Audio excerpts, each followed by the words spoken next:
நானும் இதெல்லாம் கொஞ்ச நாள் வராமல் விட்டு போட்டால் வெறும் ஊர்பட்ட பூடு முளைச்சி போச்சுங்க. அந்த இடத்துல இருந்தே தண்ணி விட்டுட்டே இருக்குங்காட்டி வாழை மரத்தில் இருக்கிற அந்த மண் எல்லாமே கரைஞ்சி போச்சு. சரி ஒரு நாளைக்கு போய் இதெல்லாம் மண் கட்டி விட்டு வந்துடலாம் அப்படின்னு சொல்லிட்டு பார்த்தங்க. ஹஸ்பண்ட் வந்தார், லீவ் இறங்கினார் அப்படின்னா நம்ம 2 பேரும் சேர்ந்து வேலை செஞ்சுக்கலாம், சீக்கிரமாக முடிஞ்சிரு, களையெல்லாம் பிடிங்கிட்டு இதெல்லாம் கட்டி விட்டுறலாம் அப்படின்னு நினச்சா அவரும் லீவ் இறங்குற மாதிரி தெரியல. அப்புறம் நானே பார்த்து போட்டு களத்தில் இறங்கிட்டேங்க. எல்லாம் கொஞ்சம் வாழைக்கெல்லாம் மண் 3 வாழை இருக்குது, அதனால் 3 வாழைக்கும் கொஞ்சம் மண் கட்டி விட்டு போட்டு அப்புறம் கொஞ்சம் கொஞ்சம் பூடெல்லாம் பிடிங்கி விட்டுங்க அந்த களை எல்லாமே.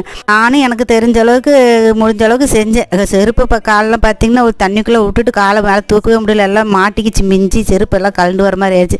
எல்லாத்தையும் கழட்டி தூர போட்டு அதுக்கப்புறமேட்டு எல்லாமே பிடிங்கிட்டு தண்ணி விட்டு போட்டு அந்தெல்லாம் பார்த்திங்கன்னா கரிஞ்சிக்கிட்டு கீரையெல்லாம் நிறைய இருந்துச்சு. அந்த கீரையெல்லாம் பிடிங்கிடலாம், புதராட்டம் வளைச்சிச்சு, சங்குப்பு போல் பொறிக்கிறக்கே போக முடியல.